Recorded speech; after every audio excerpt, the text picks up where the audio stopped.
Well, good morning on this chilly morning here in San Diego. Today, we're going to look at an outdoor folding knife that you may not have heard of. I really love this. You guys have already seen the first day in pockets. I'm not going to let you in on it. You got to stand by. So let's take a look at this knife from above. All right, guys, like I said in the intro, I'm really digging this knife. So this has been here for a while. So if you're wondering why we're just getting around to it, because there's a lot of stuff here. I've got like 6 Rosecraft blades and a bunch of other knives from Artisan, QSP, and companies like that. So it does limit my ability to get around to this stuff. But this is the Wea from Rosecraft. Now, you don't know about Rosecraft. Rosecraft is a company in Marysville, Tennessee. Andy Armstrong is their primary designer. Swags also designs for them. But they're a newer company to the market. They are having their stuff done offshore. And just as a disclaimer, they sent this to me because I am one of their brand ambassadors. So this could possibly be the best one. But I've had some knives come from them through the ambassador program that had some issues, just to get all that out of the way. So like I said, this is the Wea. So you're looking at a 3.4 inch clip point blade done in AR PM9. Now this one is in a stone wash. You've got G10 handles, liner lock. So your overall length on this, just to get these specs out of the way, is 7.6 inches. So that means you've got a 4.2 inch handle. So there's a couple different versions. You got this one, which is the green and black with the stonewash, and then there's a black PVD coated one that is in black and white. So black handle with your black and white G10 with a black blade, basically a tuxedo. So let's get some size comparisons out of the way, and we'll talk about this knife. So your first knife is Spyderco PM2. This is a knife that has become one of my daily carries for a lot of days. You guys should know the size of this. It's a pretty well-known knife. Your next knife for comparison is the Benchmade 940, a knife most of you guys are going to know. You can see here they're about the same length. And your final knife for size for a visual comparison is the Chris Reeve Sebenza Large 21. You can see it's a little bit bigger than the Wea. So let's get this out of the way and talk about this knife. So I've been carrying this knife for well over a month, in and out of pocket. I just took it apart, cleaned it up for you guys. I did a bunch of cutting with it. I do like a stone wash finish for the purpose of this because you're not going to see a lot of scratches on this. You've got a beautifully done clip point blade that is ground really well. Now, this is done in AR PM9 steel, so that should give you a hint. These are being done for them by Artisan Cutlery. That is their OEM. The design work on these is being done by Andy Armstrong for this knife. You've got a double thumb stud action on this, and the thumb studs are well out of the way. A complaint that a lot of people have is, oh, the thumb studs are way up in the cutting area of the blade. I haven't had a knife that I find to be that way, but these are well back. It also has got a really nice flipper that turns into a pretty good hand guard.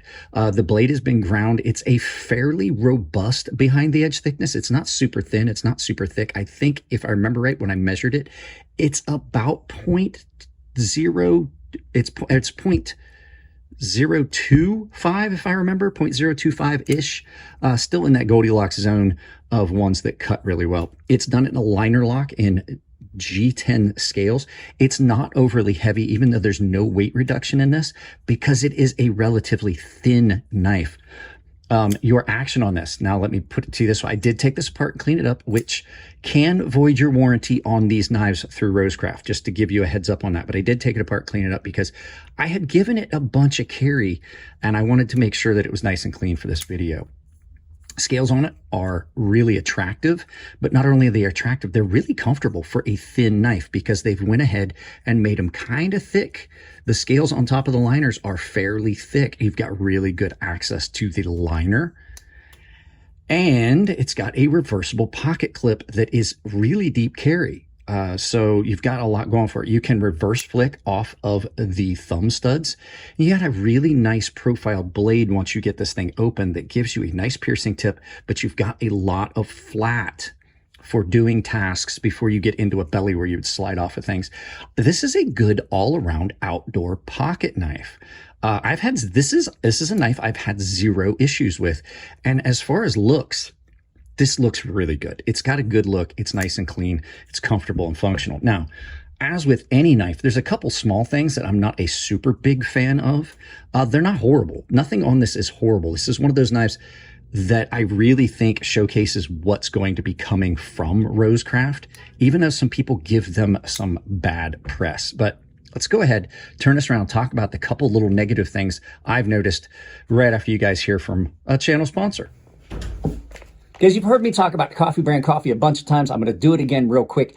Coffee Brand Coffee is a channel sponsor. They are a great company sponsoring small channels like mine, but they also are a guilt-free purchase because they do not practice any politics.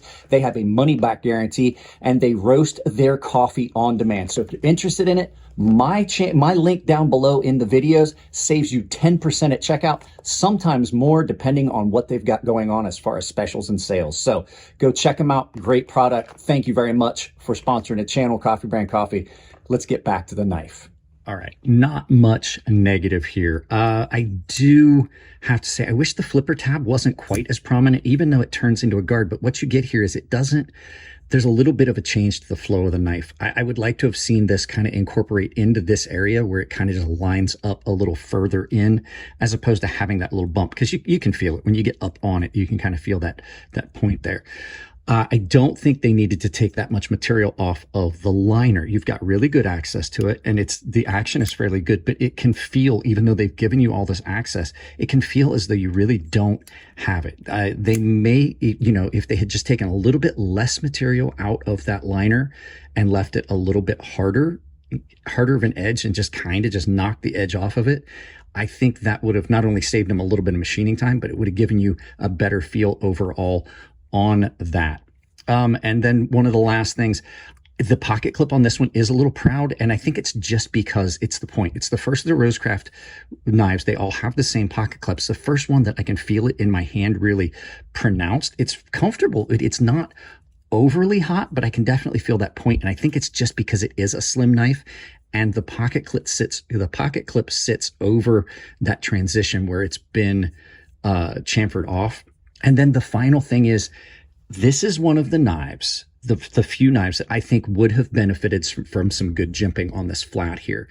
You can get up on it, but with it being a relatively small knife, it would have been nice just to have a little bit of jimping here, especially if you've got wet hands, to have something that just didn't feel as slippery. You could just put your thumb on it and really bear down. Typically, I would not like to have jimping or have it be smooth because I don't like the way jimping looks, but I think functionally, I think this could do with a little bit of jimping. Other than that, that edge is a little bit sharp, and I had mentioned that in a previous video, but in the previous video, I mentioned that that's a little sharp. It doesn't bother me. Now that I've carried it for a period of time, I've noticed that doesn't bother me, but I would say I would like to see a placeholder, like just a metal plate that sits in here, not necessarily for feel, but to keep dirt and things out of that hole, so that if you do decide to flip your pocket clip, you don't have issues with getting the screw in. So other than that, great little knife. I absolutely love this thing. I'm glad they sent it to me. Big shout out to Rosecraft for sending stuff in. And remember, I have a coupon code with them. So if you're interested in this, use coupon code CrazySharp at checkout, and it'll save you some 5%, maybe just the shipping. So let's turn this around, do some final thoughts, and send you out about your day. There you go, guys. This Weya is a great little outdoor knife. It actually reminds me of a little lockback knife, and I think it was a Simmons that my dad had. It's very, very similar to that. That I absolutely coveted. I like it a lot. It's more of a modern version of that. So I haven't found any issue with. There's some problems. People were keep talking about like Rosecraft's quality. I'm not seeing it. I haven't seen, even in the ones that I've handled that weren't sent to me by them, I'm not seeing a lot of quality issues. I've had one knife from them that had a little bit of a centering issue. So I don't think that would be a concern I would have. So if you want to pick this knife up, you can save 5% at checkout by using the coupon code CrazySharp, all one word, at Rosecraft. That also works over at Fair and Forged Knife Works. So that's pretty much it on this one, guys. If you like the videos, give them a thumbs up. If you don't like them, give them a thumbs down. But please try to tell me why. I can't change that content if you don't tell me what you don't like. If you want to support the channel financially, Coffee Brand Coffee ad in the video. I also have Tempered Trail. Both of those companies apolitical. You're not going to have to worry about them supporting something you don't agree with and falling on the wrong side of an issue, because they don't support any causes, right, left, woke, or conservative. They both have money-back guarantees. Coffee brand. Coffee is actually now a 10% discount when you use my link down below. It's built in. The discount for both those companies is built into the link down below. So I also have an Amazon store. You can use that link in the description down below, pin that to your browser, use that for any Amazon shopping you're going to do. And I have got a membership that's tier-based. Everyone has access to my Discord server. Everybody gets early access to videos. Everyone gets exclusive content. The baseline and premium guys are automatically entered into giveaways that I do. I try to do them about once a quarter on the Gilded server of higher end knives than you see me give away on YouTube. And the premium guys have access to a sharpening tutorial series here on YouTube behind the paywall. So that's it on this one, guys. I love you all. Keep it clean in the comments section. If it's your birthday, happy birthday. And I'll see you in the next video.